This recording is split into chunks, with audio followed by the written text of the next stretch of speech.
Bonjour à tous!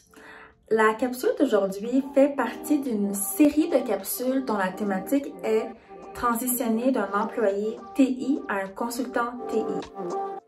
Quelles sont les 3 questions principales qu'on devrait se poser afin de s'assurer qu'on prend une bonne décision? La première question, c'est de comprendre quels sont vos objectifs à court terme. Donc, dans les 12 à prochains 18 mois, quels sont vos plans?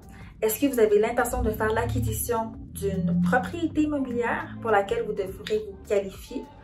Est-ce que vous avez pour objectif de rembourser une dette significative que vous détenez à titre personnel? Est-ce que vous avez pour objectif de prendre congé, par exemple, pour des fins congé parental, par exemple?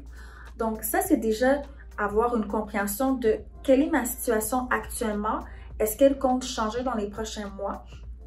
Et dans quel contexte est-ce que ces changements pourraient avoir une importance dans le sens où si je compte acheter dans les prochaines semaines ou dans les prochains mois, potentiellement que je voudrais privilégier de conserver temporairement mon statut. Pour exemple, on demande toujours des fiches de paie ou autres. C'est facile d'avoir l'information plutôt que d'avoir un nouveau statut puis d'avoir à présenter la situation lors de sa qualification. Loin de là, mon objectif de dire aux gens d'attendre, d'acheter pour faire le saut. Au contraire, surtout si ce n'est pas un projet que vous avez dans les prochains 6 mois, 12 mois plus tard. Autrement, prenez la décision de vous lancer avant.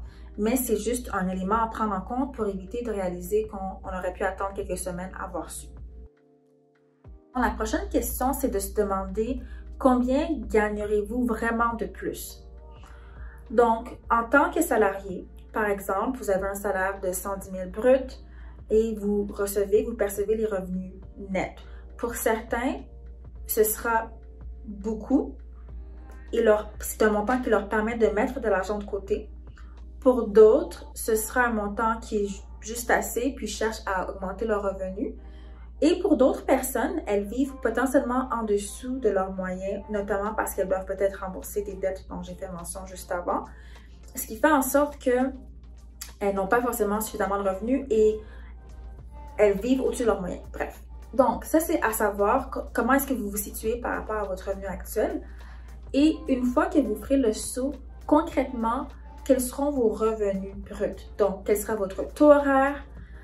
Combien d'heures vous travaillerez par semaine et combien de semaines travaillerez-vous par année, de sorte à vraiment avoir une estimation précise des revenus que vous pourrez générer.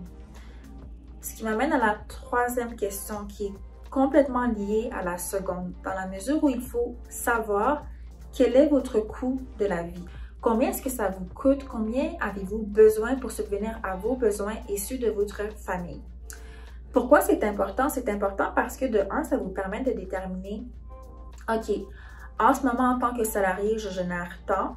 En réalité, j'ai besoin de temps, sous-entendant que lorsque je vais m'incorporer et que j'aurai ma compagnie, j'aurai seulement besoin que ma compagnie me paie X. Exemple, j'ai besoin concrètement de 50 000 $ net.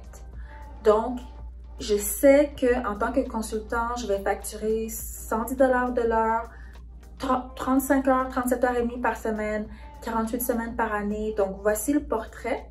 Voici ce dont j'ai besoin. Je n'ai pas forcément de dépenses importantes. Par conséquent, je sais que j'aurai tant d'épargne que je serai en mesure de laisser dans la compagnie. C'est ça le plus important parce que c'est à ce niveau que vous êtes gagnant.